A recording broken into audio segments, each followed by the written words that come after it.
रुमाल घेऊन कमरेस बांधला. येशूला माहीत होते की आता माझी जाण्याची वेळ आलेली आहे आणि मला धरून देण्यासाठी जो यहूदा इस्करियोत त्याच्यामध्ये शैतान शिरलेला आहे.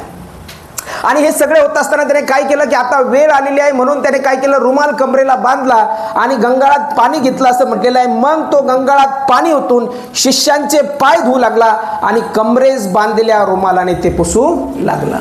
किती नम्रता.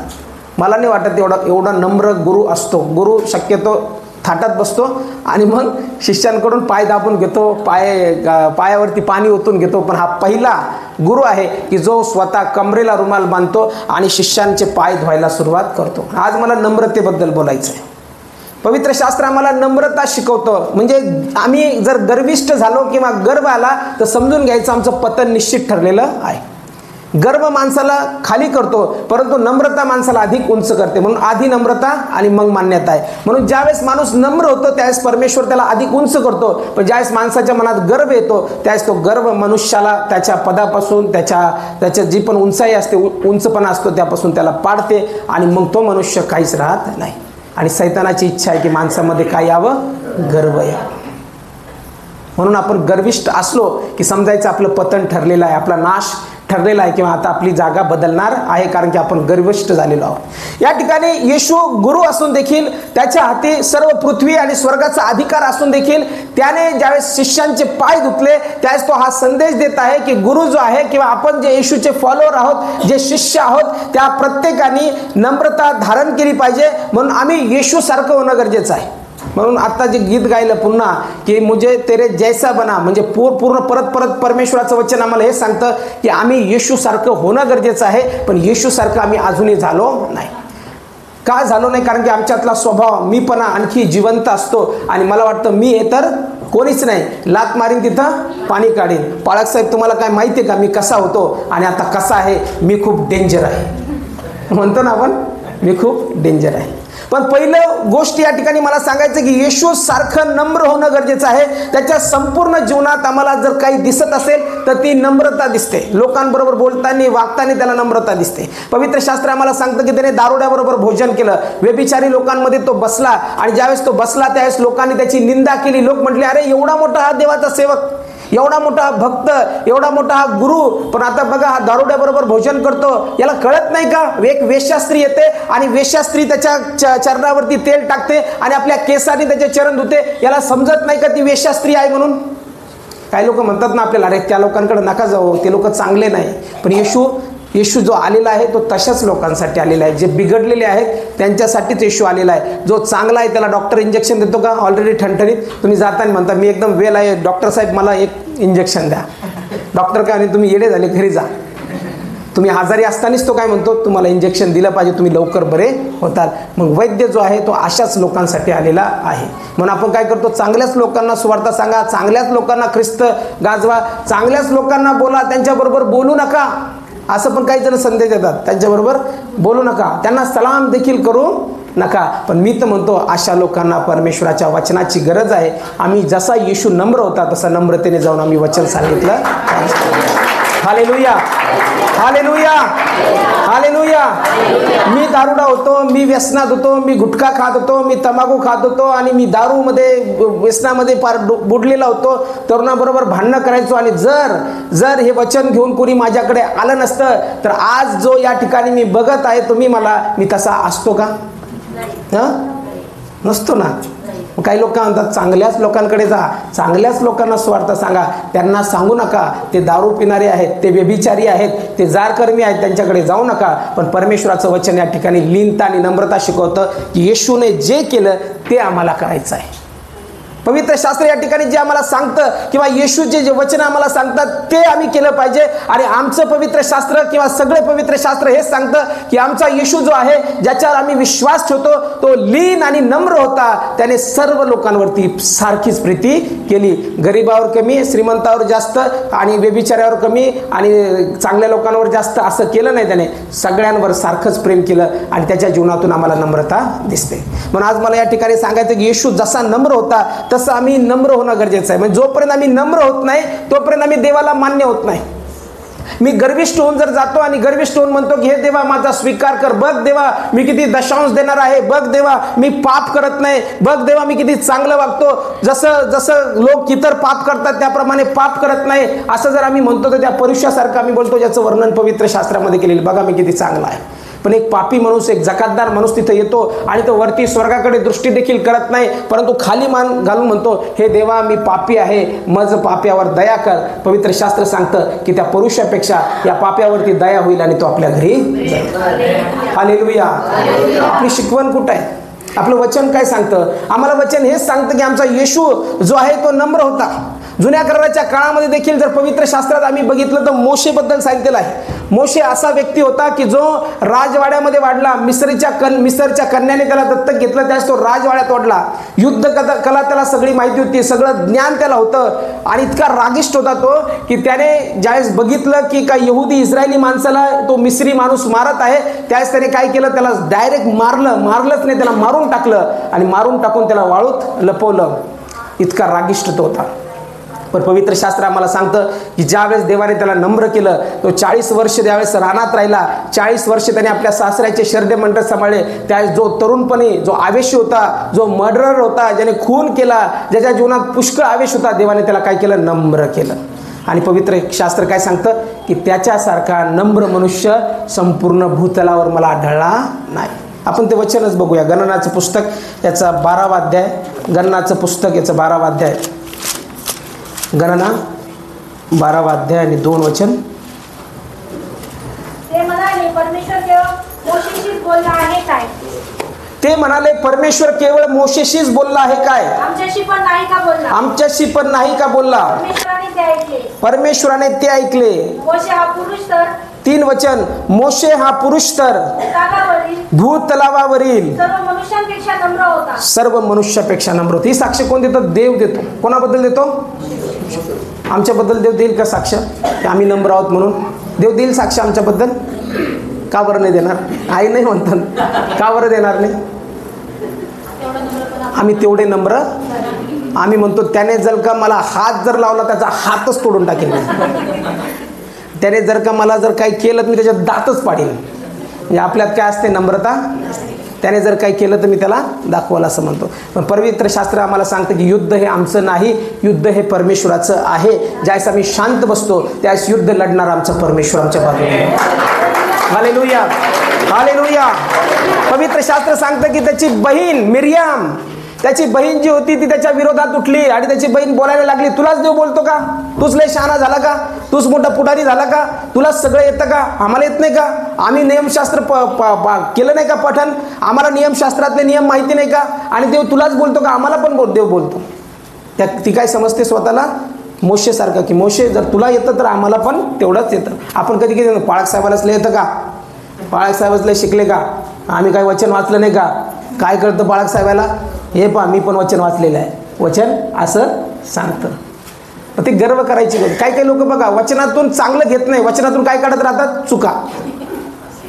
वचन असं सांगतं, वचन तसं सांगतं, वचन हे सांगतं तुम्ही असे वागता, वचन इथं सांगता ते तुम्ही तसे वागता, बघा तुम्ही चुकता, बघा तुम्ही हे करता ते करता. ते वचन कशासाठी वापरतात? फक्त वचन कशासाठी वापरतात?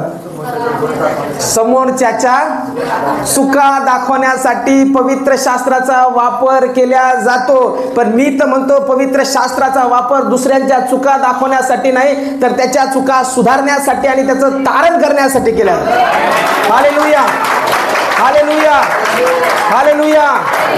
एखादा माणूस दारू पितो तर त्याला त्या चुकाच दाखवल्या. मी तुम्ही चुकले, तुम्ही का पिले, तुम्ही प्यायला नाही पाहिजे, असं करू नका, पिऊ नका, हे करू नका, फक्त चुकाच दाखवले. तो काय म्हणेल? 1 क्वार्टर पितो तर तो काय म्हणेल? तर 2 पितो. हे पाळक साहेब आले का नुसत्या चुकाच दाखवतात. पण मी जर म्हणलं की पवित्र शास्त्र असं सांगत नाही, ही चुकीची गोष्ट आहे, तुम्ही ती त्यागली पाहिजे, तुम्ही खूप चांगले मनुष्य आहात, फक्त एका गोष्टीने तुम्ही थोडासा गोळ करतात, तेवढं औषध घेणं बंद करा, तुम्ही सगळे चांगले होतात. तो माणूस किती खुश होईल. पण आपण काय करतो? दे चुका, धर चुका, धर चुका. आपला मुलगा चुकतो किंवा मुलगी चुकते त्यावेळेस आपण काय करतो? शाळेत काहीतरी झालं त्यांच्याकडून चूक, आता त्यांचं वयच आहे, मी अपेक्षा नाही करत कधीच माझ्या मुलाने म्हाताऱ्या माणसासारखं वागावं किंवा प्रौढमान. लहान लेकरासारखे वागलेले बरे असतात ना? का लहान लेकरांकडून अपेक्षा करता अशी हाताची घडी घालून बसायची? प्रौढसारखं बोलायचं नाही करू शकत ना.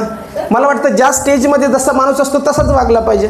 म्हातारा माणूस म्हाताऱ्यांसारखं वागतो, तरुण माणूस तरुणासारखं वागतो, किंवा लहान लेकरू लहान मुलासारखं वागतं. त्याचं वागणंच तसं असतं. एखादा तरुण चुकला, तरुणी चुकली तर लगेच मी त्याच्यावर लगेच बंदूक घेऊन चालायचं का, की तू चुकला, तू हे केलं, तू केलं, मारा गोळ्या मारा गोळ्या. तो काय म्हणाल, यांच्याजवळ येणं नको, हे माझ्या फक्त चुका काढतात. चुकत कोण नाही, कोण चुकत नाही. तुम्ही चुकत नाही, इथं बसलेली मी चुकत नाही, सगळे चुकतात. इवन पवित्र शास्त्र सांगतं की सर्वांनी पाप केलं आणि सर्व देवाच्या गौरवाला अंतरले. म्हणून जर कोणी चुका काढतो, आता समजा मी तुमचे दोष काढले, काही दोष टार्गेट करून आणले आणि लिहून आणले आणि म्हणलं हे चुकले, हे चुकले, हे चुकले, हे चुकले, तुम्ही काय करताल घरी जाऊन, ते स्वीकारताल. घरी जाऊन तुम्ही अभ्यास करता नवरा बायको, की आता पाळक साहेबाच्या चुका काढायच्या. आपल्याला होमवर्क भेटलेला आहे, पाळक साहेबाने आपल्या फार चुका काढल्या, आता चूक नंबर 1, कधी कधी उशिरा येतात, चूक नंबर 2. मग अशा चुका काढत जातात तुम्ही का, कारण की पवित्र शास्त्र देखील सांगतं की दोष काढू नका, म्हणजे दोष काढण्यात येणार नाही. जर आपण एखाद्याचे दोष काढतो किंवा एखाद्या व्यक्तीला दोष लावतो तर असा विचार करू नका की तो व्यक्ती तुमच्या विरोधात बोलणार नाही. जसा तुम्ही दोष काढता किंवा द्वेष करता, त्याचा दोष काढल्यानंतर त्याचं पहिले टार्गेट जे असतं ते असतं म्हणजे तुमचे देखील दोष काढण्यात यावे. म्हणून म्हटलेलं आहे की तो आपल्या भावाच्या डोळ्यातलं कुसळ का मुसळ, मुसळ मुसळ मुसळ छोटं असतं का कुसळ, कुसळ मुसळ मोठं असतं. कुसळ कुसळ छोटं असतं, मुसळ मुसळ म्हणजे मोठा ओंडका आणि कुसळ म्हणजे छोटी काडी. आपल्या भावाच्या डोळ्यातलं कुसळ काढण्या अगोदर तू आपल्या स्वतःच्या डोळ्यातलं, आपण काय करतो, तू चुकला, तू हे केलं, पापी पापी पापी, हे पापी हे पापी हे पापी हे पापी, यांनी असं केलं, यांनी तसं, वचन असं सांगतो, वचन तसं सांगतो, वचन वचन वचन वचन. अरे बस कर, तुझ्या पापाची क्षमा प्रभू येशूने केलेली आहे. Hallelujah hallelujah. म्हणून मी सांगतो, कोणी वचनातून तुम्हाला दोष देत असेल ना तर त्याला एकच शब्द बोला की माझ्या येशू ख्रिस्ताने माझ्या सर्व पापाची क्षमा केलेली आहे. आता तो दोष दाखवत नाही तर तो माझ्यावर फार प्रेम करतो. Hallelujah hallelujah. म्हणून आधी नम्रता मग मान्यता. नम्र व्हा देवाच्या राणी. वचन सांगताना पण आम्ही दोष दाखवत नाही, तर वचन सांगताना आम्ही देवाचं प्रेम दाखवलं पाहिजे, कारण ख्रिस्ताने प्रेम लोकांवरती केलेलं आहे. दारुड्याबरोबर भोजन केलेलं आहे, लोकांबरोबर बसला, वेश्या लोकांबरोबर तो चालला, त्याचे पाय केसाने जे पुसले ती वेश्याबाई होती, पण तरी देखील येशू ख्रिस्ताने तिला दूर केलं नाही, येशूने तिला जवळ केलं. कारण येशू पाप्यांना ताराव्यास या जगात आला आहे, माराव्यास नाही.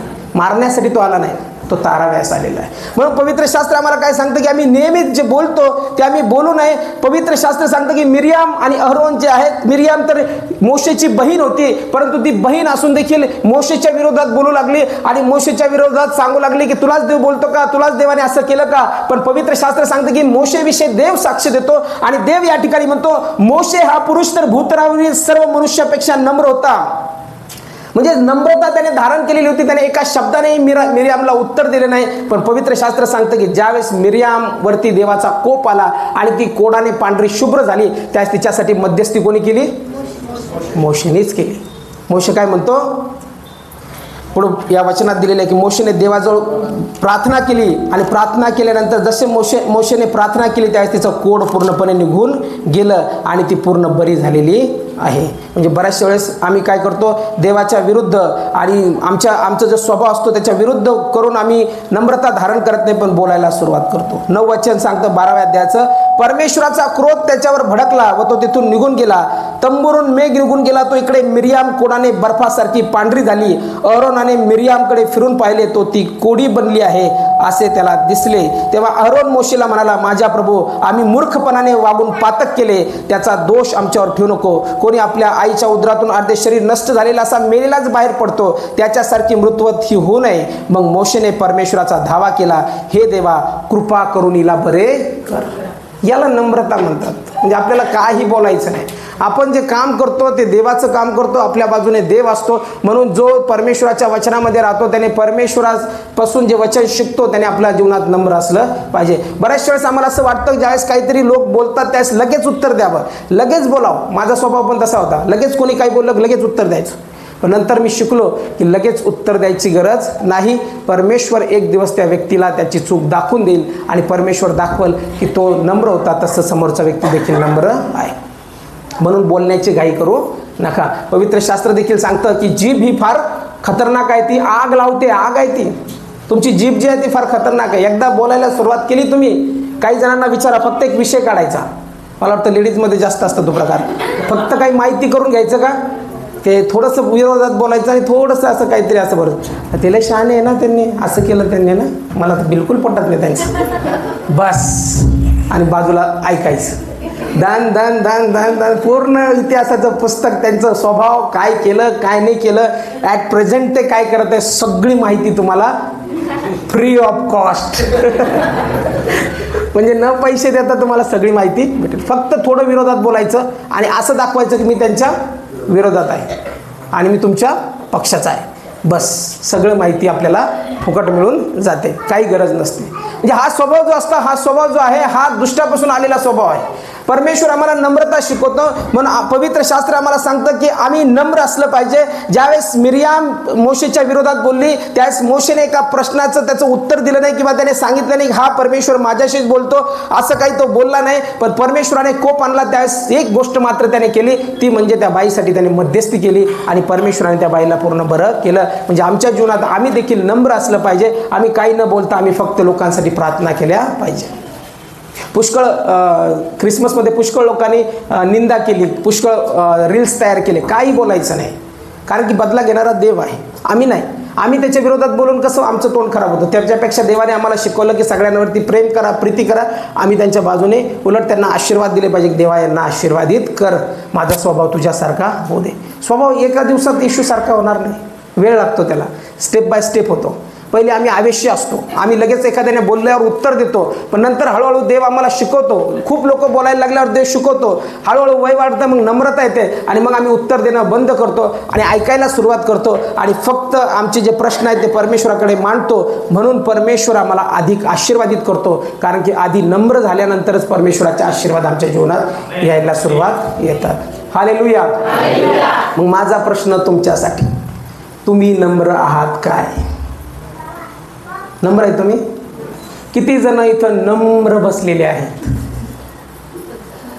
भाऊ, इथं फक्त 4-5 जण नम्र बसलेले, बाकीचे एकदम खतरनाक लोक बसलेले आहेत. मग आज तुमच्यासाठी हा संदेश आहे की आम्हाला प्रथम नम्रता धारण करणं गरजेचं आहे. बरोबर? नाव नाही सांगत, पण एक व्यक्ती लग्नामध्ये गेला, त्यावेळेस त्याने त्याच्या बायकोचं वागणं बघितलं आणि तो स्वतः आश्चर्यचकित झाला. एकदम हळूच, नाजूक, या ना, बसा ना, पाणी घेऊ, चहा देऊ. ते डोळे फाडू पाहायला लागला. काय झालं, काय बघतं एवढं? अहो, माझी बायको काहीतरी वेगळीच दिसायला लागली आज. कसं काय? काय नंबर आहे की, या ना, बसा ना, घ्या ना चहा, काही आणू का खायला? आवाज इतका सॉफ्ट गिफ्ट, मलाच आश्चर्य वाटायला लागलं की माझीच बायको आहे का, म्हणून मी बघत होतो. का, काय प्रॉब्लेम काय? अहो, पाळक साहेब एकदा घरी येऊन पाहाव. कसं काय? अहो, असं वाटतं आता नरडच दाबीन. बसा तिथं, काय खायचं आणते ना, मी एकटीच काम करू का? मलाच सांगता सगळं, हे काय कामाचे आहे, ते काय कामाचे आहे, तुम्ही काय कामाचे? म्हणून मला आश्चर्य वाटतं तिचा आवाज, तिची वागणूक, तिचं बसणं, तिचं बोलणं, उठणं, या ना, खा ना, असं करा ना, तसं करा ना. म्हणजे जसं आपण बाहेर असतो तसे घरात नसतो. म्हणून आपल्या बायकोला नवऱ्याचा स्वभाव चांगला माहिती असतो आणि आपल्या नवऱ्याला आपल्या बायकोचा स्वभाव चांगला माहिती असतो. आणि तिसरा व्यक्ती, देवाला सगळं माहिती. हालेलुया. पण मला या ठिकाणी सांगायचं की आम्ही का डुप्लिकेट जगायचं, का आम्ही दोन तोंड ठेवायचे, जगाला एक आणि देवाला एक आणि घरात एक, असं नाही राहिलं पाहिजे ना. आम्ही एकच पाहिजे. ते मुखवटा लावल्यासारखं आहे. मग एक मुखवटा असतो, तसं बाहेर गेल्यावर एकदम छान मुखवटा आणि घरात आल्यानंतर तो छान मुखवटा बाजूला असतो आणि आमचा राग चालू असतो. मग जो व्यक्ती चर्चमध्ये फार आणि फार प्रेमळ, निर्मळ, स्वच्छ, हळूच प्रार्थना, हालेलुया, तो घरामध्ये फक्त आणि फक्त चिडका असतो. मग ते तिचा नवरा काय सांगतो, समजा ही फार चिडकी आहे. जशी ही चर्चमध्ये आहे तशी घरात नाही. पाळक साहेब, ही चर्चमध्ये दूत असते पण घरामध्ये महाभयंकर भूत असते. Hallelujah, hallelujah. माणसाच्या बाबतीत पण तसंच आहे. माणसाच्या बाबतीत पण तसंच आहे की नाही? माणूस एकदम व्यवस्थित बोलतो चालतो पण घरी काय आता मारू का ठेवू का जिवंत ठेवू का नाही, राग आल्यावर आता समोरचा व्यक्ती काही खरं नाही, आता संपलाच. म्हणजे स्वभाव जो असतो आमचा, आपण नम्र आहोत का प्रश्न मी याच्यासाठी विचारला की जसं पवित्र शास्त्र सांगतं त्याप्रमाणे येशूप्रमाणे जोपर्यंत आपण होत नाही तोपर्यंत देवाच्या आत्म्याचं कार्य आमच्याद्वारे होणार नाही होणार. देवाचा आत्मा अलाव कसं काय होईल आमच्या जीवनात? देवाचा आत्मा कार्य कसा करेल आमच्या जीवनात? जोपर्यंत आम्ही येशूसारखे होणार नाही तोपर्यंत देवाचा आत्मा कार्य करू शकत नाही. आणि मग आम्ही म्हणतो देवाच्या आत्म्या कार्य कर, देव आम्ही तुझ्याकडे प्रार्थना करतो, पण देव म्हणतो प्रथम रागाचं पातक सोड, चिडचिडेपणाचं पातक सोड, प्रथम द्वेषाचं पातक सोड आणि मग नंतर तू माझ्यावरती प्रेम कर आणि मग मी तुला पवित्र आत्म्याने भरेल. पवित्र शास्त्र काय सांगतं की जर तुम्ही दिसणाऱ्या भाऊ आणि बहिणीवर प्रीती करू शकत नाही तर न दिसणाऱ्या देवावरती तुम्ही कसं प्रेम कराल? आपण समोर दिसणाऱ्या भावावर बहिणीला काय करतो? एकदम धावून समजा एखादा आला आणि म्हटला प्रेज द लॉर्ड, आपण काय करतो? प्रेज द लॉर्ड काय? तुमचं माझं 36चा आकडा आहे, तुम्हाला माहीत नाही का? तुमचं प्रेज द लॉर्ड मी स्वीकारत नाही. आम्ही बोलत नाही, आम्ही काय करतो लगेच त्याला धिक्कारतो. बरं चला ठीक आहे, त्याने आम्हाला खूप दुखवलं असेल, खूप नाराज केला असेल, खूप आम्हाला काही म्हणजे नाना प्रकारच्या शिव्या दिल्या असतील, पण ज्यावेळेस आम्ही देवाच्या सानिध्यात येतो त्यावेळेस आमच्यामध्ये काय येतं? इथं आल्यानंतर देवाचा स्वभाव येतो. म्हणजे प्रार्थना करताना तुम्ही काय मागणी करता की देवा तुझ्यासारखं मला बनव, प्रभू तुझ्यासारखं मला बनव. आम्ही उपासना करतो, त्या देवाचा स्वभाव आमच्या जीवनात येतो आणि ज्याच्या जीवनात देव असतो तो कशासारखा वागतो? देवासारखा वागतो. आणि मग आम्ही काय कसे वागायला लागतो? अपोजिट वागतो. आम्ही कसे वागतो? सैतानासारखे. मग आमच्या देवाचा आत्मा राहतो की सैतानाचा आत्मा राहतो? जज करा, कोणाचा राहतो? येशू तसा नव्हता. येशूने तर शिष्यांचे पाय धुतले, येशू तर नम्र झाला. येशूमध्ये तर आम्हाला पूर्ण जीवन जर बघितलं, जीवन चरित्र येशूचं, तर येशूवरती लोक थुंकले असं म्हटलेलं आहे. वधस्तंभावरती लोकांनी केली. त्याला ज्यावेळेस सैनिकांनी त्याला तिथं बोलवलं त्यावेळेस तू यहुद्यांचा राजा आहेस का? आणि डोळे बांधले आणि मग त्याला चापट मारल्या आणि चापटा मारून काय म्हटले, आता ओळख तुला कोणी मारलं. पण येशूने एका शब्दाने उत्तर दिलं नाही. एवढी परीक्षा तर आमची होत नाही. पवित्र शास्त्र जर आम्ही वाचलं, मार्क याचा 15वा अध्याय, मार्क याचा 15वा अध्याय, मार्क शुभवर्तमान याचा 15वा अध्याय आणि 29 आणि 30 वचन कोणाला सापडलं असेल तर वाचा. मार्क 15, 29 आणि 30 वचन. मग जळून जाणाऱ्या येणाऱ्याने डोकी डोलवीत त्याची अशी निंदा केली की अरे मंदिर मोडून 3 दिवसात बांधणाऱ्या आपला बचाव कर, वधस्तंभावून खाली ये. तसेच मुख्य याजक व शास्त्राते आपसात थट्टा करीत म्हणाले, त्याने दुसऱ्यांचे तारण केले, त्याला स्वतःचा बचाव करता येत नाही. इस्रायलांचा राजा ख्रिस्त याने आता वधस्तंभावरून खाली यावे म्हणून ते पाहून आम्ही विश्वास धरू. त्याच्याबरोबर वधस्तंभावर खिळलेली माणसेही त्याची निंदा करत होती. निंदा फक्त या ठिकाणी काही लोक करत नव्हते. शास्त्री पुरुष जे उच्च शिक्षित आहेत ते लोक देखील निंदा करत होते येशूची. आणि येशूला काय म्हणत होते, तू तर फार लोकांना तारण दिलं, तू तर लोकांसाठी फार मोठं कार्य केलं, तू लोकांना वाचवलंस, आता काय कर, वधस्तंभावरून खाली ये आणि आमचा बचाव कर. पण येशूने त्यांना एका शब्दाने उत्तर दिलं नाही. किती नम्रता आहे येशू ख्रिस्त. हे तर शेवटचं आहे, ज्यावेळेस वधस्तंभावरती तो चाललाय त्यावेळेस त्याची नम्रता या ठिकाणी दिसून येते. त्याच्या तोंडावरती लोक थुंकत आहेत, त्याला बोलत आहेत, त्याची निंदा करत आहेत, म्हणत आहे इस्रायलाचा राजा ख्रिस्त याने वधस्तंभावरून खाली यावे म्हणजे आम्ही पाहून विश्वास धरू. म्हणजे तू आता खूप मोठे चमत्कार केले, खूप कार्य केलं, खूप लोकांना बरं केलं, मग आता काय करतो, वधस्तंभावरून खाली येणे आणि दाखव स्वतःला की तू खरंच देवाचा पुत्र आहेस. पण येशू ख्रिस्ताने त्यांना कोणते उत्तर दिलं नाही. एवढी नम्रता आमच्यामध्ये आहे का? वधस्तंभावरती एक चोर खिळलेला होता, 2 चोर होते, पण एक चोर त्याची थट्टा करत होता. तो म्हणत होता की आता तू स्वतःला वाचव आणि आम्हालाही वाचव. पण दुसरा चोर त्या ठिकाणी थट्टा करत नाही. तो म्हणतो की प्रभू माझी आठवण ठेव. येशू त्या ठिकाणी त्याला म्हणतो आज माझ्याबरोबर तू सुखलोकात असशील. हे वचन सगळ्यांना समजत नाही. सगळ्यांना समजत नाही. का समजत नाही? कारण की नम्रता त्यांच्यामध्ये नसते आणि ते स्वीकारायला तयार नसतात. ते वचनाचं उत्तर वचनात शोधतात आणि वचन पण असे शोधतात की त्या वचनाद्वारे लोकांना दोष दाखवता येईल, टोचणूक दाखवता येईल. पण ते वचन कोणाला दोष दाखवण्यासाठी नाही, ते वचन सुधारणूक करण्यासाठी आहे, ते वचन स्वतःचं तारण करण्यासाठी. ते वचन जे आहे हे देवाचं वचन आहे, देवाचं वचन आमच्याशी बोलण्यासाठी आहे. म्हणून काही लोक शिक्षणाने बहकतात. त्यांना माझा सल्ला आहे, शिक्षणाने बहकण्यापूर्वी किंवा कोणाचं ऐकण्यापूर्वी स्वतः पवित्र शास्त्राचं अध्ययन करा, स्वतः बायबलचं अध्ययन करा. दुसऱ्यांचं ऐकण्यापेक्षा स्वतः परमेश्वर काय बोलतो या वचनाद्वारे ते स्वीकारा. आणि ज्यावेळेस तुम्हाला वचन बोलेल किंवा ज्यावेळेस तुम्ही वचनाचं अध्ययन कराल त्यावेळेस मनुष्यापेक्षा उत्तम शिक्षक हा पवित्र आत्मा आहे. तो तुम्हाला दाखवून देईल आणि येशूचं जीवन चरित्र दाखवल. त्यावेळेस तुम्ही मान्य करताल की माझा येशू तो दोष दाखवणारा नव्हता, माझा येशू नम्र आणि लीन असा. Hallelujah, hallelujah. आपण नम्र आहोत का याचं उत्तर आलं आपण नाही. किती जणांना वाटतं आपण मी नम्र झालो पाहिजे? आता काही जणांना थोडंसंच वाटतं नम्र थोडंच झालं पाहिजे. जास्त नम्र झालं तर कसं बाळक साहेब काय सांगता येत नाही. समोरच्याने एक तोंडात दिली तर मला त्याला एक देता आली पाहिजे, म्हणून असं करू नका. आम्ही नम्र झालो पाहिजे, नम्रता धारण केली पाहिजे, नम्रता आम्ही स्वीकारली पाहिजे. म्हणून सैतान जो आहे, सैतान गर्वामुळे पडला. सैतान कोण होता? आद्य दिव्य दूत.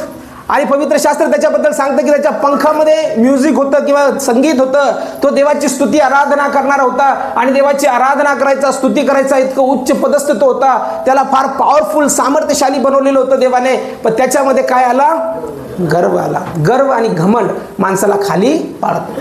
ज्या दिवशी समजा तुमच्या मनात गर्व यायला लागला की मी आहे तर कोणीच नाही, मी काहीही करू शकतो, यांचं काही खरं नाही, मी करील, मी जमजल, समजायचं नाश ठरलेला आहे, नाश ठरलेला आहे. का? कारण की हा गर्व जो आहे, हा गर्व मूळतः सैतानापासून येतो, नम्रता देवापासून येते. ज्या दिवशी स्वतःला काहीतरी समजायला लागताल त्या दिवशी संपले तुम्ही. कारण की देव स्वतः येशू ख्रिस्त स्वतःला काही विशेष समजत नव्हता. त्याने येऊन माणसासारखं माणसामध्ये राहून गरीब, वेश्या, लुटारू लोकांबरोबर बसून त्यांना वचन सांगितलं आणि त्याने शिष्यांचे पाय धुतले की ज्यांची कोणत्याही प्रकारची पात्रता नव्हती असे साधारण लोकांचे पाय त्याने धुतले. उलट त्यांनी त्याचे पाय धुवायला पाहिजे होते, पण येशूने त्यांचे पाय धुतले आणि याच्यातून हे सांगितलं त्याने की मी नम्र आहे.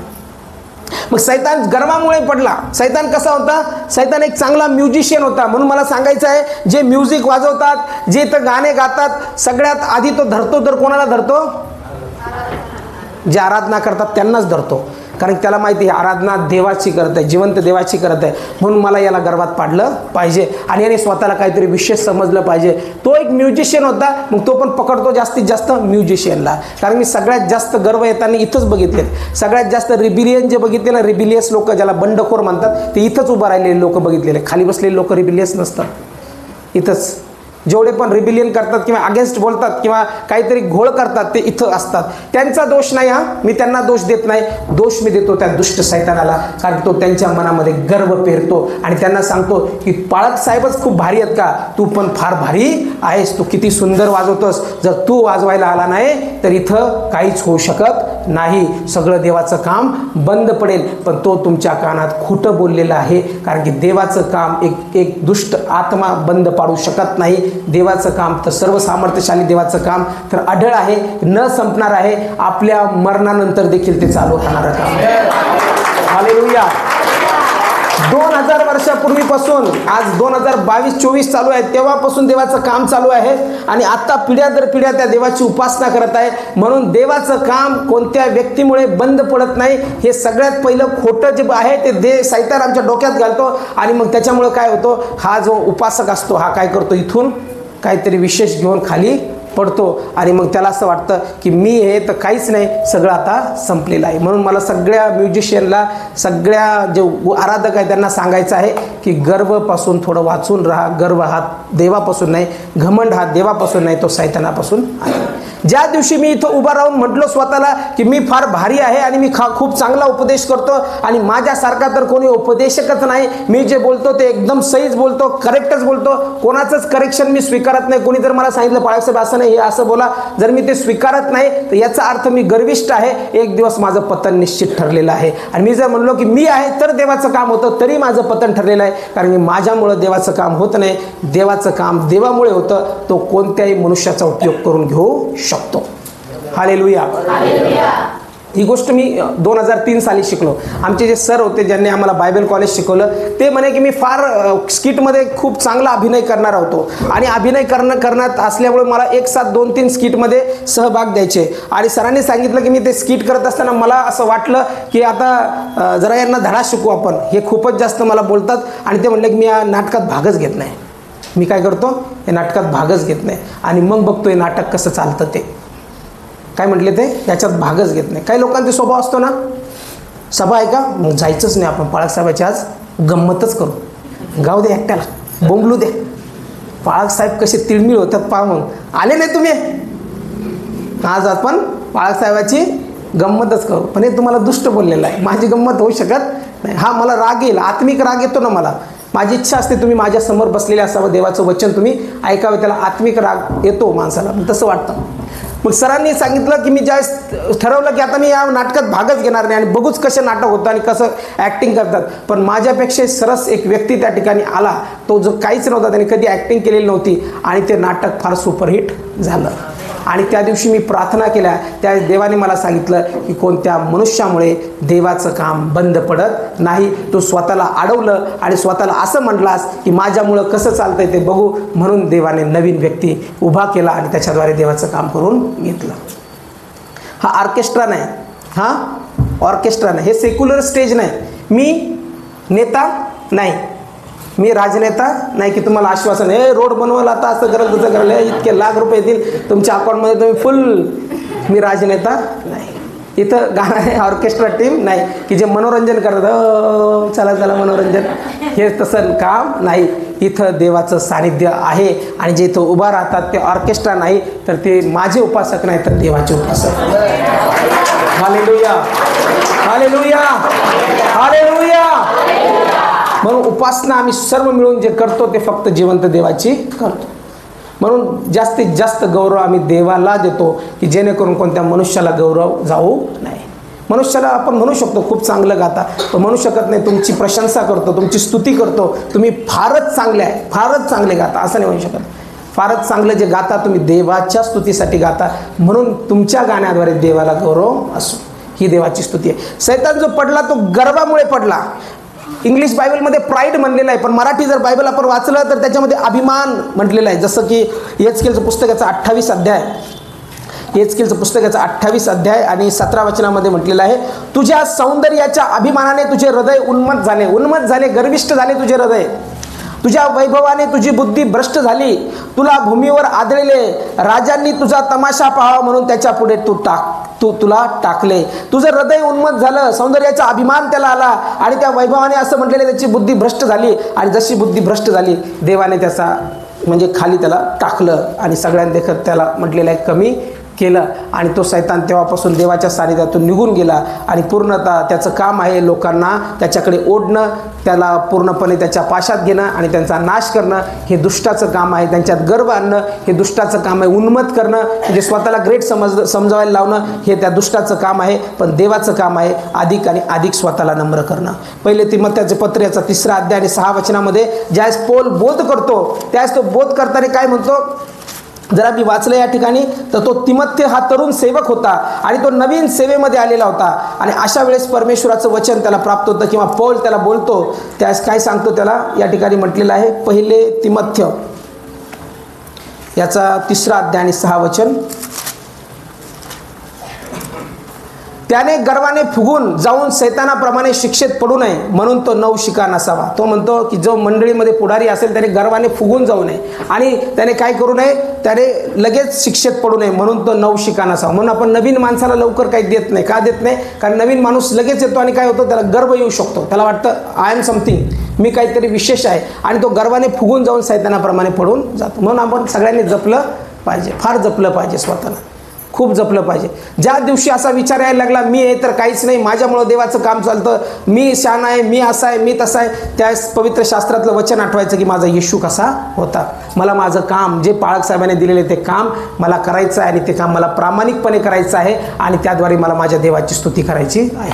कोणतंच काम छोटं किंवा मोठं नसतं. प्रत्येक सेवा जी आहे ती देवापासून असते, ती सेवा मी प्रामाणिकपणे केली पाहिजे. मग तुम्हाला वाजवायचं काम आहे, मी तुम्हाला 4-4 वेळेस सांगितलं नाही पाहिजे वाजवा वाजवा वाजवा, तुम्ही येऊन वाजवा वाजवलं पाहिजे, तुम्ही प्रॅक्टिस केली पाहिजे. इथं गाणाऱ्याला मी 4-4 वेळेस सांगितलं नाही पाहिजे तुम्ही या गा गा गा गा असं म्हटलं नाही पाहिजे. त्यांनी स्वतः येऊन देवाची स्तुती केली पाहिजे. तुम्ही सगळेजण इथं बसलेले प्रत्येकाला काही ना काही सेवा दिलेली आहे, ती सेवा तुम्ही सोडता कामा नाही. आणि जर तुम्ही सोडता तर मग याचा अर्थ काय? त्याचा अर्थ असा असतो की तुम्ही सैतानाचं कुजबूज ऐकली आणि तुम्ही ती सेवा सोडून दिली. मग देव परत दुसऱ्या वेळेस तुम्हाला ती संधी देत नाही आणि तो विश्वास येत नाही.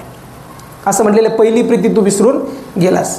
एखादा व्यक्ती असतो त्याच्यावर आपण फार विश्वास करतो. समजा ब्रदर तुपे यांच्यावर मी फार विश्वास करतो आणि विश्वास करत असताना त्यांना मी एक जबाबदारी दिलेली आहे आणि त्या जबाबदारीला त्यांनी जागले नाही. काही दिवस ती जबाबदारी केली आणि त्यांच्या मनात गर्व आला, मी काहीतरी विशेष आहे आणि आता मी करत नाही, बघू पाळक साहेबाला जे करतील ते करतील.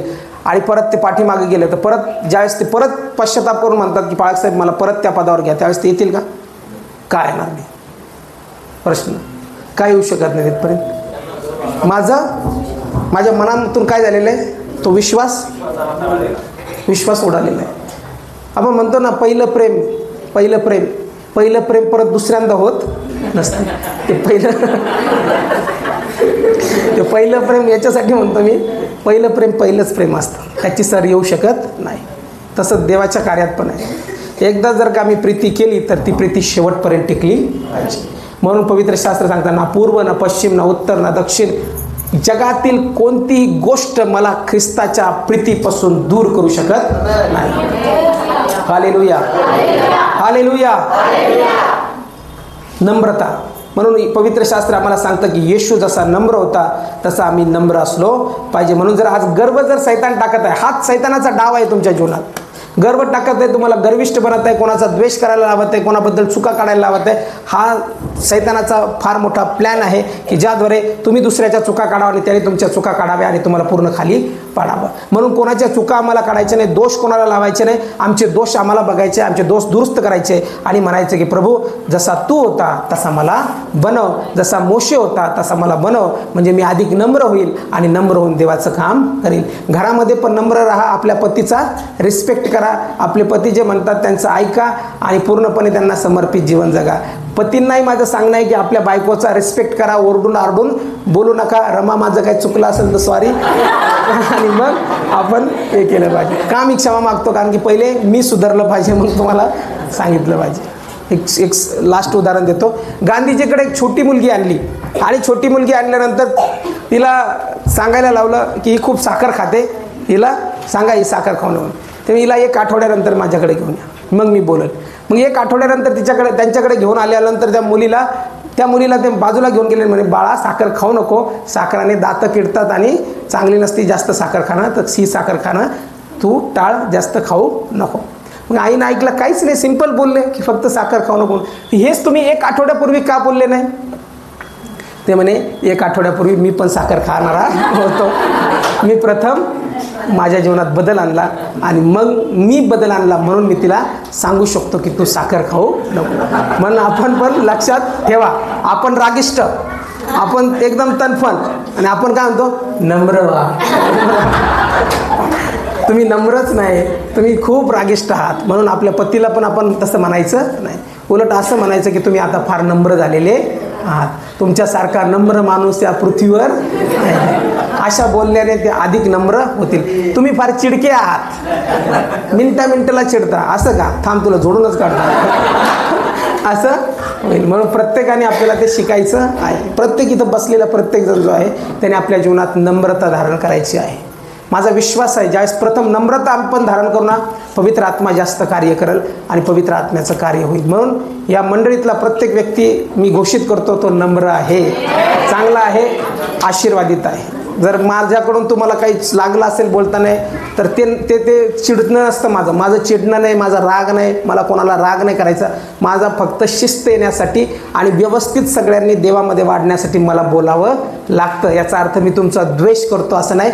मी डोंगरावर गेल्यानंतर सगळ्यात पहिले प्रत्येकासाठी प्रार्थना करतो, प्रत्येकाचं नाव घेऊन प्रार्थना करतो. असे डोळ्यासमोर तुम्ही येता माझ्या प्रत्येकजण, यांच्यासाठी आणि प्रत्येकासाठी प्रार्थना करतो. तो द्वेष नाही, तो तुमच्यावरचं प्रेम आहे.